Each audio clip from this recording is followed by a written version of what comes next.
Hi guys, welcome and welcome back to my channel, and if you're new, please consider subscribing before you exit this video. That being said, let's just dive right into it. आज मैं 2021 में आई हुई crime thriller movie double walker को explain करने जा रही हूँ। इसकी IMDb रेटिंग 4.2 आउट ऑफ 10 है और ये रॉटेन टमेटो पे 80% फ्रेश है।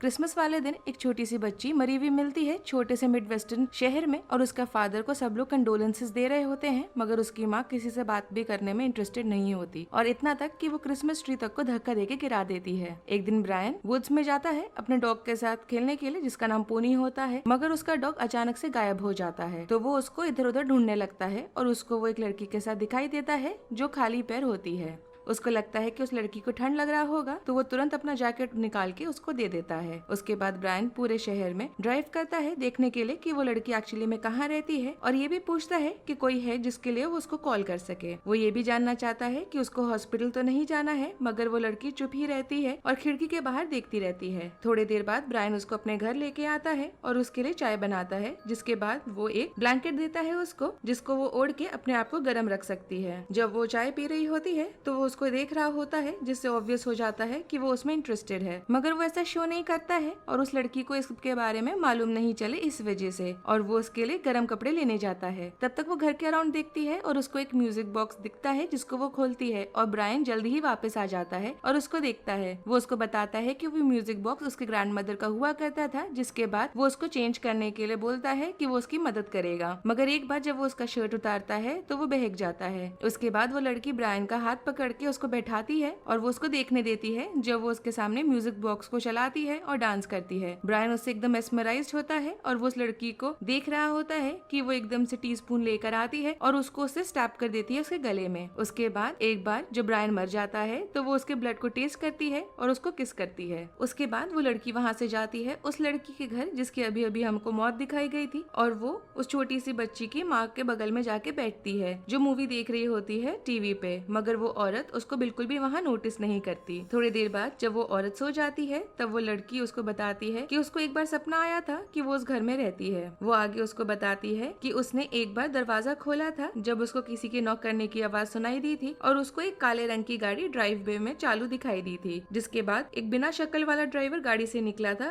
और उसका ट्रंक खोला था और वो उसके अंदर चली गई थी। आगे शहर में ही कहीं वो एक लड़के को फॉलो कर रही होती है जो वापस घर जा रहा होता है, मगर जैक नाम के लड़के की वजह से वो डिस्ट्रैक्ट हो जाती है। जैक उसको जैकेट देने का ऑफर करता है मूवी थिएटर के अंदर, और जब वो एक बार वो लोग अंदर होते हैं तो वो आसपास देखने लगती है। जैक को वो लड़की कुछ समय के बाद मिलती है और वो उसको कोट देता है पहनने के लिए, जिसके बाद वो दोनों बाहर वॉक करने जाते हैं। थोड़ी देर बाद वो लोग जैक की गाड़ी में पहुंचते हैं, जहां वो उसको बूट्स भी देता है पहनने को। देख के लगता है कि जैक को लड़कियों से बात करने की आदत नहीं है, क्योंकि उसको समझ में नहीं आ रहा होता कि वो उससे एग्जैक्टली क्या बोले। फिर भी जैक उसको घर ले जाने का ऑफर करता है, जबकि अब तक उस लड़की ने एक शब्द तक नहीं बोला होता है और उसको मालूम ही नहीं होता कि वो रहती कहाँ है। कुछ समय बाद जैक उसको अपने अपार्टमेंट में ले जाता है और उसको ब्लैंकेट देता है जैसे ब्रायन ने दिया था। वो उसके लिए चाय भी बनाता है और वो उसको थैंक यू बोलती है उसके हॉस्पिटैलिटी के लिए। उसके बाद जैक उस लड़की को बोलता है कि उसको अपने भाई को अगले दिन रेसलिंग प्रैक्टिस के लिए लेके जाना है, तो वो उसको टीवी देखने के लिए छोड़ देता है लिविंग रूम में और सोने चला जाता है। मगर सुबह जब जैक उठता है उससे पहले वो लड़की वहाँ से जा चुकी होती है। वापस उस छोटी सी लड़की के घर में वो लड़की अपने कहानी को कंटिन्यू करती है उस रात की जिस रात वो बिना शक्ल वाले ड्राइवर की गाड़ी में गई थी, और वो कहती है कि उसको डर नहीं लगा था। उसके बाद ड्राइवर ने गाड़ी का ट्रंक खोला था जब वो लोग एक डेजर्ट में पहुंचे थे, जहां दो और डार्क फिगर्स खड़े थे, जिसमें से एक ने उसको बोला था कि अगर वो उसके साथ जाएगी तो वो उसको एक आखिरी दिन जीने को देगा, जिससे कि वो लोगों से अमेंस कर सके, जिसके बाद वो नहीं रहेगी। दूसरे ने उसको बोला था कि अगर वो उसके साथ जाती है तो वो उसको हमेशा के लिए जीने दे सकता है, मगर उसको कोई भी नहीं देख सकता सिवाय उनके जो बिलीव करते हैं और जिन्होंने सिंस करे हैं। और उस लड़की ने दूसरी वाली चीज को चूज करा था। अचानक से वो अपने घर में वापस होती है और वो बड़ी हो गई होती है।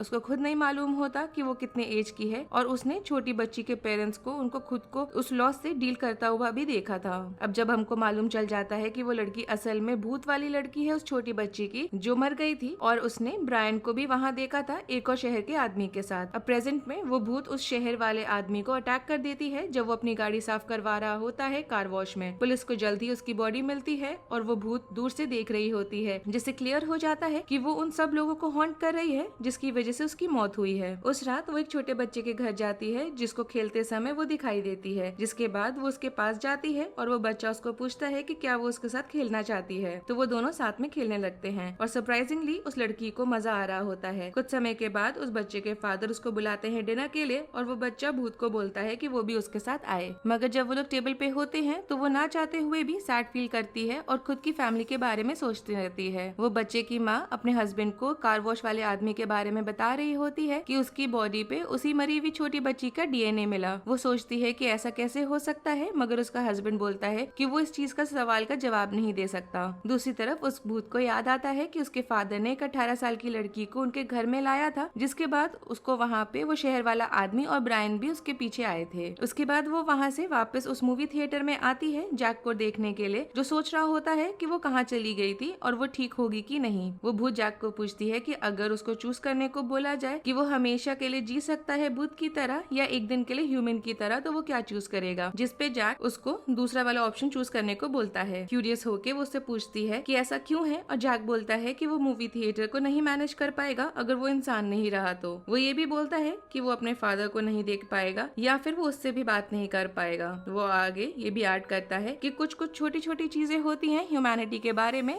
जिसको हम लोग ओवरलुक नहीं कर सकते। तभी जैक ये भी बोलता है कि सब कुछ हटा के भूत की तरह जीने में वर्थ इट नहीं है। उसके बाद जैक उसको ये भी पूछता है कि वो रात में क्या कर रही है और वो उसको एक पार्टी के लिए इनवाइट करता है जहाँ वो खुद जा रहा होता है। उसके बाद जैक वापस अपने घर आता है भूत को साथ लेके और उसको कुछ पहनने के लिए देता है, जिसके बाद वो लोग साथ में जैक के फ्रेंड के पार्टी में चले जाते हैं जहाँ पे बाकी और सब लोग पार्टी करना ऑलरेडी शुरू कर चुके होते हैं। वहाँ उसको भी पीना होता है और वो मजे करने का कोशिश करती है जैक के साथ डांस करके। पार्टी के बाद वो दोनों मूवी थिएटर में आते हैं जहाँ वो लोग जैक के पुराने फैमिली की वीडियो को देखते हैं जिसमें उसका फादर और उसका अंकल होता है जब वो छोटे हुआ करते थे, मगर उसके अंकल की डेथ हो गई थी कैंसर से कुछ महीने पहले और उनको वो वीडियो तब मिली थी जब वो उनके सामान के थ्रू जा रहे थे। जैक थोड़ा इमोशनल फील कर रहा होता है वीडियो को देखते हुए और बोलता है कि देखने में ऐसा लगता है जैसे वो किसी भूत को देख रहा है, और वो लड़की बस ध्यान से जैक की बात को सुन रही होती है बिना कुछ भी बोले। और कुछ समय के बाद वो सो जाता है तो वो लड़की वापस उसको उसके घर लेके जाती है और उसके साथ ही रुकती है टीवी देखते हुए। उसी रात आगे वो लड़की एक बार में जाती है जहाँ उसको उसके फादर का एक दोस्त मिलता है और वो आदमी बिना हिचकिचाए उसके पास आ जाता है इवन दो वो इतनी यंग होती है, और वो उसको तुरंत ही पैसे ऑफर करता है अगर वो उसके साथ रात गुजारेगी। वो लड़की कुछ भी नहीं बोलती है और बस स्माइल करती है, जिसको वो आदमी हाँ की तरह समझता है, मगर उसको ये नहीं मालूम होता कि वो लड़की उसको मार डालने का वेट कर रही होती है। कुछ ही समय बाद वो आदमी उसको मोटेल में लेके आता है और आसपास देखता है चेक करने के लिए कि कोई है तो नहीं। उसके बाद वो उस लड़की को एक रूम में लेके आता है और टीवी चला देता है, जिसके बाद वो उस लड़की को पूछता है कि क्या वो उनको फिल्म कर सकता है, मगर वो उसके जवाब देने तक का इंतजार नहीं करता और अपने फोन को बेड के साइड में रख के टेबल पे सेट कर देता है। वो उसके साथ रात बिताने का वेट नहीं कर पा रहा होता और तुरंत उसका कोट उतारता है, मगर तभी वो लड़की उसको बेड पे धक्का दे देती है और खुद का शर्ट उतारती है और उस आदमी को लग रहा होता है कि उसने जैकपॉट हिट कर लिया है, मगर वो उसके गले में टीस्पून से स्टैप कर देती है और सारी चीज कैमरा में रिकॉर्ड हो जाती है। थोड़ी देर बाद वो आदमी मर जाता है और वो उसके खून को टीस्पून से टेस्ट कर रही होती है कि अचानक से मोटेल को साफ करने वाला आदमी वहाँ आ जाता है। शॉक होके वो वहाँ से भागता है और वो लड़की उसके पीछे जाती है और कुछ देर के बाद वो उसको वुड्स में पकड़ लेती है और उसको भी स्टैप कर देती है और वहीं पे छोड़ देती है। वो लड़की उसको देखती है जब वो उसको बोल रहा होता है कि उसको नहीं मरना, मगर जल्द ही वो मर जाता है। उस लड़की को रियलाइज होता है कि उसने गलत करा है और वो उसके बगल में ही बैठ के रोने लगती है, जिसके बाद वो उसकी बॉडी को वहाँ से घसीटते हुए ले जाती है। अगले दिन उसकी बॉडी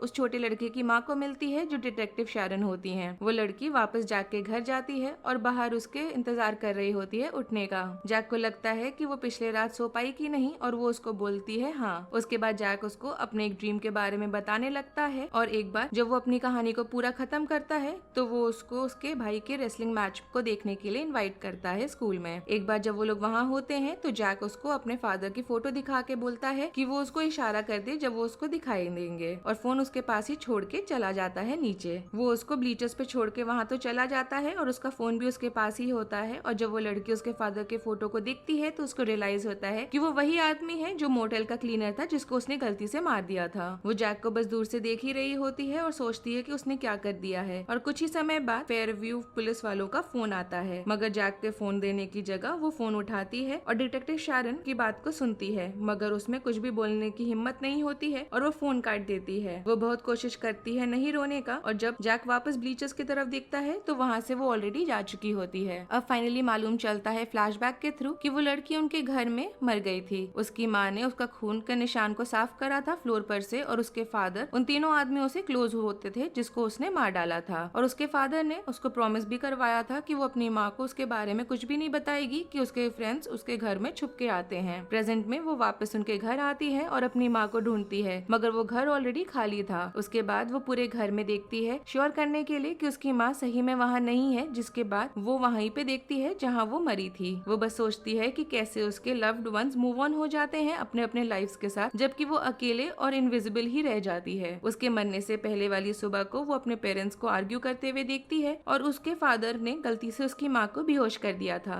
डर के वो अपने कमरे में ऊपर भागती है और वो अपने आप को कमरे की अलमारी में बंद कर देती है, मगर उसका फादर उसको बाहर आने के लिए ऑर्डर दे रहा होता है। और जैसे ही वो दरवाजा खोलती है तो उसका फादर उसको बैट से ऑलमोस्ट ही मारने वाला होता है, मगर ट्विस्ट में उस भूत ने उस बैट को पकड़ लिया होता है और उसके फादर को दूसरे कमरे में लेके जाती है, जहाँ वो उसको बुरी तरह से मार मार के मार ही डालती है। अब ये वो पार्ट है जहाँ सब कुछ बदल जाता है, क्योंकि उस छोटी बच्ची की जगह उसके फादर की मौत हुई थी। उसके सारे दोस्त भी जिंदा होते हैं और जैक भी अपने फादर के साथ होता है दोबारा, और वो छोटी बच्ची अपनी माँ के साथ शांति से अपनी जिंदगी बिताती है। अंत में फिर भी मूवी अपने लिए इंटरप्रेट करने के लिए खुली होती है और छोटी बच्ची की मौत अभी भी मिस्ट्री होती है, और काफी स्ट्रॉन्ग हिंट होता है कि उसके फादर ने उसको एक्सीडेंटली मार डाला था। मगर जो चीज पक्की है वो ये है कि उसका फादर भी उसके दोस्तों की तरह ही था जो यंग लड़कियों पे प्रे करना पसंद करता था। मूवी हमको एक और कंक्लूजन देती है जहाँ वो छोटी लड़की अपनी माँ के साथ रहती है, तो ये भी हो सकता है कि उस भूत का वो इमेजिनेशन हो या फिर उसकी माँ का वो ड्रीम हो, मगर फिर भी मूवी हमको एक कड़वी सच्चाई को दिखाती है अब्यूज और डेथ के बारे में।